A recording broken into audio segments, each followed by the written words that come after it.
let's just take it out and take a look. There it is. Beautiful, nice glass door at the front, so you can see it. Solid stainless steel construction. This top plate here is aluminum. So let's extend the legs. So you'll see there's some legs at the bottom here. Let's extend those out to get this all set up. Pop these out, very easy. Pop them like that. And like that. So right off the bat, way sturdier than my paint can model. All right, let's take a look as we open up the top of the stove. So we take this plate off. This is the aluminum cooking plate. And all the stove pipes are in here. Basically everything fits in this unit. I just forgot to put that one plate back in there. So you just take these out. You can see these tubes right here. Pretty small stack. It's going to come out of this stove.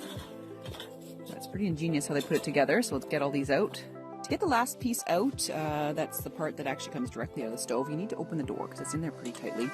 So this is a really neat door handle. So you pop that out and out it comes. So here's a piece I showed you earlier, and this is the bottom plate of the stove.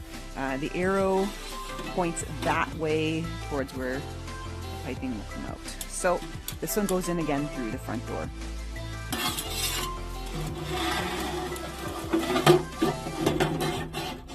So here's the front door. The plate is in, and this is the little tray here that collects, your ashes at the end of the day. This also regulates a bit of the draft, so if you want more oxygen, you open it up. If you don't, you close it down because there's no damper included with this unit. So this is the first pipe here. It goes directly into the unit and sort of rests like that. Perfect.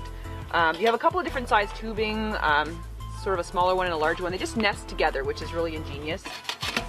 So just goes down like that. You can make this as tall as you want. Lots of pieces here. I'm just going to kind of go up like that. And just kind of keep going.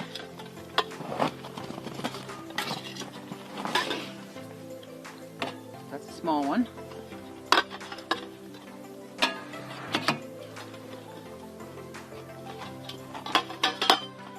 So when you run out of big tubes, this one here is an adapter.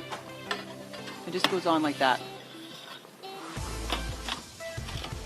I don't think I need to make it super tall, so I'm going to put these aside. And this is the spark arrestor right here. That's a spark arrestor right there. And there's the view. Like I said, I could put more tubing if I had a huge canvas tent. I don't, so we're just going to do that. Check out this new accessory for the Firebox Nano.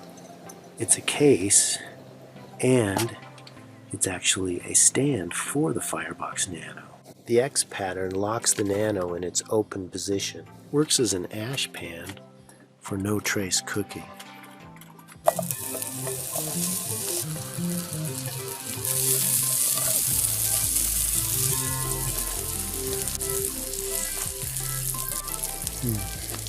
Over